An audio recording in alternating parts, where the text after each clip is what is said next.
Hello students, IIT brain में आपका स्वागत। आज हम फिजिक्स में आईई इरोडो के प्रॉब्लम 3.44 पर डिस्कस करेंगे। एक बार आप पहले क्वेश्चन सुने। Two infinite planes separated by a distance L carry a uniform surface charge of density sigma and minus sigma as shown in figure. अभी दिखाऊंगा मैं चित्र आपको। The planes have round coaxial holes of radius r with L less than r. Taking the origin O and the x coordinate axis as shown in the figure, the potential of the electric field on the axis of the system as function of x coordinate is. यानी क्या है problem, एक बार समझें कि दो infinite plane जिनकी densities plus sigma और minus sigma है, उनका सेपरेशन L उस R से बहुत बहुत कम है जिस R रेडियस के डिस्क को कट किया गया है सिमेट्रिकली इन दोनों प्लेन से, और इस डिस्क के एक्सिस पे, इस एक्सिस को मैं एक्स एक्सिस मान रहा हूं, इस डिस्क के एक्सिस पे सेंटर सिमेट्रिक पॉइंट O, जो कि मैंने दोनों प्लेन के बीच में सिमेट्री से चुना है। आप L/2 एक प्लेन से और L/2 दूसरे प्लेन से डिस्टेंस इसकी मान सकते हैं। इस O पॉइंट से x डिस्टेंस किसी पॉइंट P पर पोटेंशियल का वैल्यू हमें कैलकुलेट करना है। पहले मैं आपको बता दूं कि इस वीडियो पर एक क्लिप हम पहले बना चुके हैं, हम पोटेंशियल को कैलकुलेट कर चुके हैं। उस क्लिप में हमने इस पॉइंट पर पोटेंशियल को कैलकुलेट करने के लिए कैसे रेफरेंस पॉइंट V बराबर 0 कंसीडर किया जाए उस पर डिस्कशन किया था। आज हम इस क्लिप में इलेक्ट्रिक फील्ड की हेल्प से पोटेंशियल कैलकुलेट करने की मेथड पर डिस्कस करेंगे। यानी हम 1-2-1-2 प्रिंसिपल को यूज करके इस पॉइंट पर पोटेंशियल को कैलकुलेट करना चाहेंगे इस सिस्टम के कारण।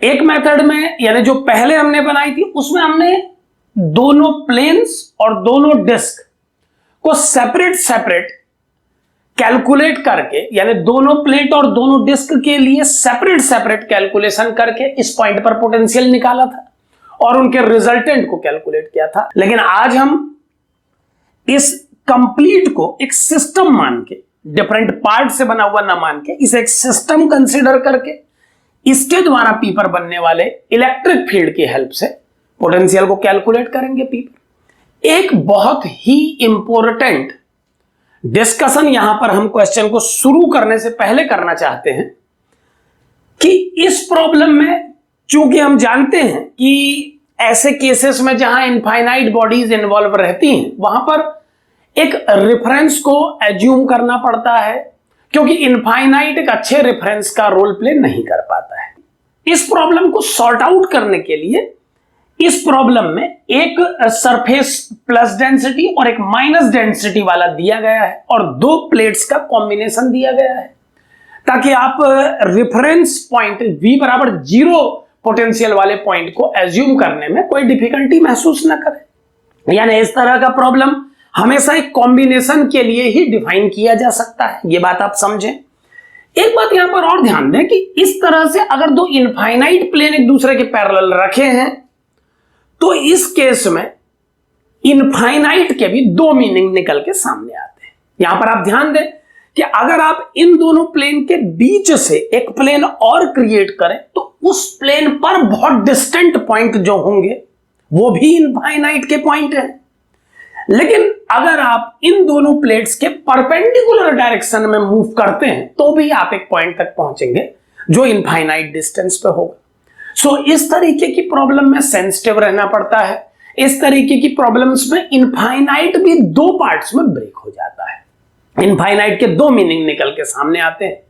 एक वो इनफाइनाइट जो इन दोनों प्लेन के पैरेलल प्लेन बनाने से डिस्टेंट पॉइंट के रूप में देखा जा सकता है, और एक इनफाइनाइट वो है जो इन दोनों प्लेट के ओरिएंटेशन के परपेंडिकुलर डायरेक्शन में मूव करके मिलेगा। और आप ध्यान रखें, इस केस के लिए ये दोनों पॉइंट अलग अलग मीनिंग रखते हैं। इन दोनों प्लेट्स में अगर आप सिमिलर पॉजिटिव नेगेटिव चार्ज वाले पेयर को कंसीडर करें, तो उन दोनों के पेयर के लिए इन प्लेट के पैरेलल इनफाइनाइट पॉइंट में और किसी क्लोज पॉइंट में कोई डिफरेंस नहीं है, क्योंकि हर पॉइंट पर जो दोनों चार्जेस की डिस्टेंस है वो एक बराबर है।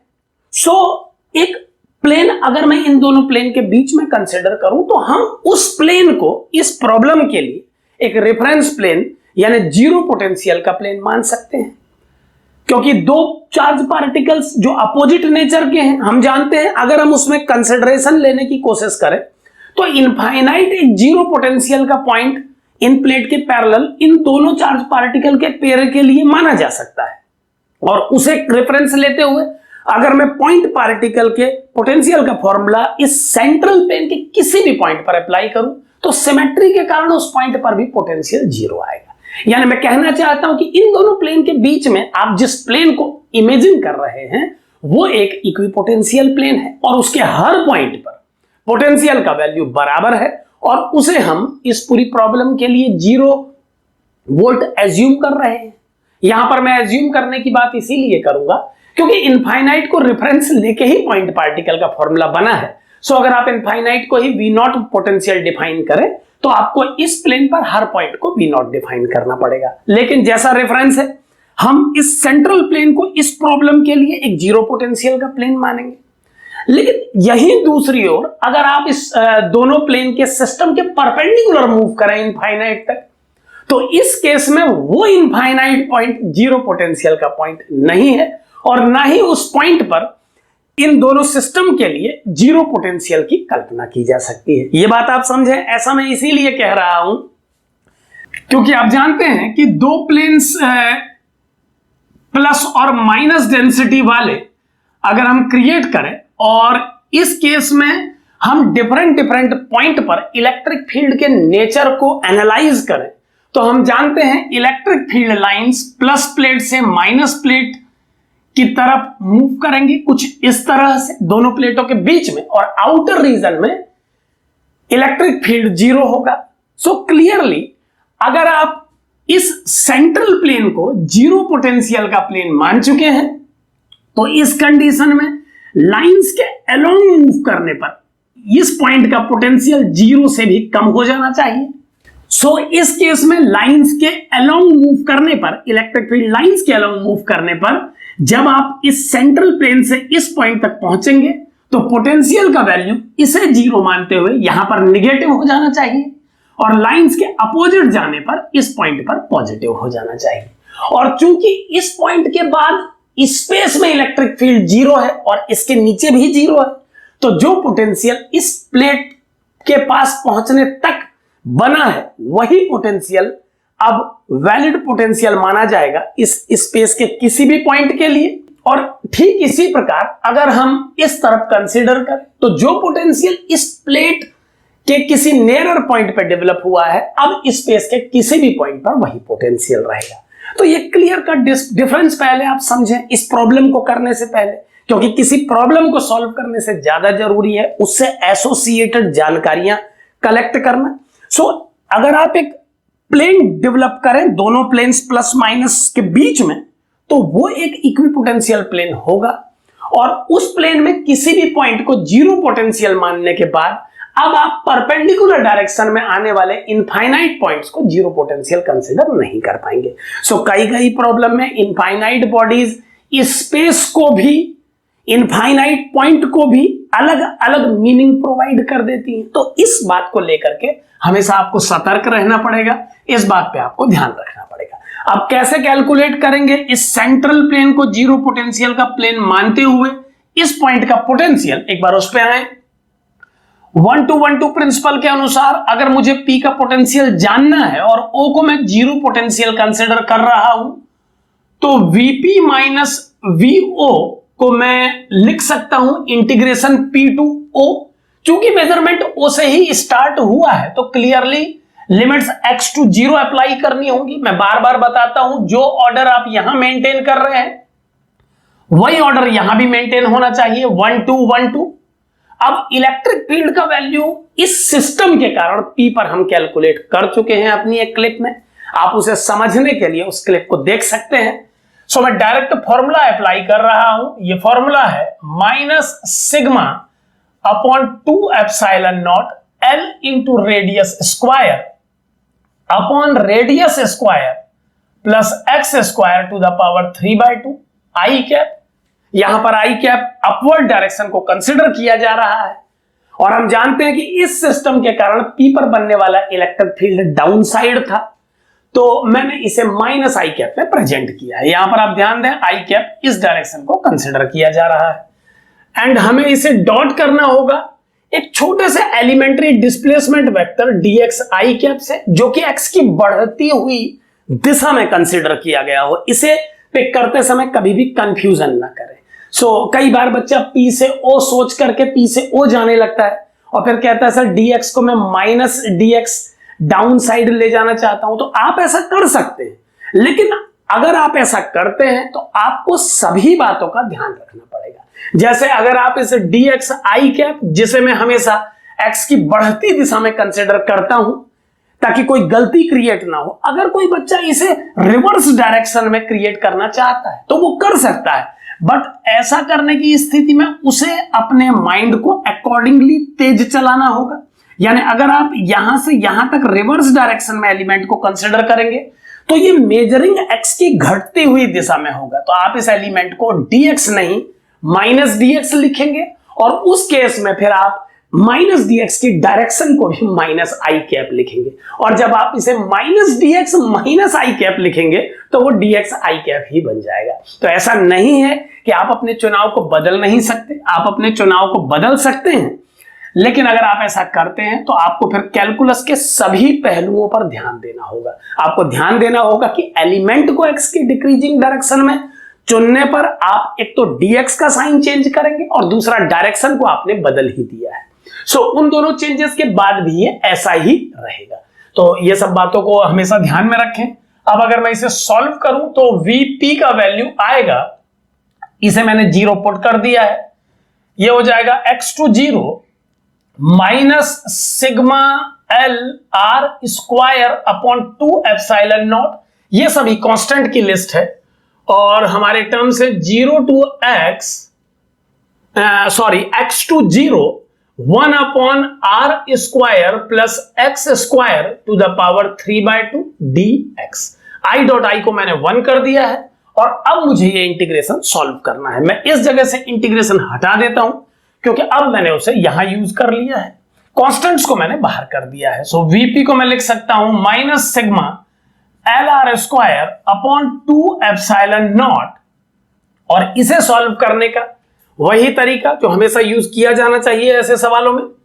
x को अगर मैं r tan थीटा पुट करूं तो dx का वैल्यू आ जाएगा r sec square theta d theta. तो ये क्या बन जाएगा, देखें ये बन जाएगा 1 upon R square plus are square tan square theta, यानी r square sec square theta, और मैंने तुरंत इसी स्टेप में 3/2 पावर को डिस्ट्रीब्यूट भी कर दिया है और dx की वैल्यू को हम लिख सकते हैं r sec square theta d theta. और आपकी लिमिट x टू 0 भी चेंज होंगी, लेकिन मैं इन लिमिट्स को चेंज नहीं कर रहा हूं क्योंकि जब ये प्रॉब्लम सॉल्व हो जाएगी तो मैं इसे थीटा से x में ही कन्वर्ट कर दूंगा और तब लिमिट पुट करूंगा। इस स्टेप पे ध्यान दें, यहां पर आप दोनों प्रोसेस से आगे बढ़ सकते हैं। आप लिमिट को चेंज करके नई लिमिट में कन्वर्ट कर सकते हैं। अगर आप ऐसा करते हैं तो फिर आपको वापस x में कन्वर्जन नहीं करना पड़ेगा, और अगर आप x में कन्वर्जन चाहते हैं तो आप लिमिट ना बदलें। तो हर बार मैं लिमिट चेंज करके करता हूं, इस बार मैं बिना लिमिट चेंज किए थीटा को x में कन्वर्ट करूंगा, मैं याद रखूंगा इस बात को। आर क्यूब का टर्म कैंसिल कर दिया मैंने, वैसे तो इन्हें बाहर ले जाके कैंसिल करना चाहिए था, बट यहां मैंने एक स्टेप कम कर लिया है अपने लिखने में। अब ये बन जाएगा sec थीटा एक डिनोमिनेटर पे जो ऊपर जाके cos थीटा बनेगा और उसका डिफरेंशिएशन आएगा sin थीटा। और अब मैं चूंकि इसे चेंज करना है मुझे, तो ये बनेगा Vp equal to minus sigma upon 2 epsilon naught sin theta, और tan थीटा की वैल्यू x बाय r देखते हुए मैं sin थीटा को लिख सकता हूं x अपॉन under root x square plus are square, और लिमिट हमें पुट करनी है x से लेकर 0 तक। फाइनली जब इसमें लिमिट पुट कर दी जाएंगी तो ये बनेगा 0 बाय 0 प्लस आर स्क्वायर, ये 0 हो गया, और माइनस के बाद जब आप x पुट करेंगे तो ये कुछ इस तरह से आपके सामने आएगा।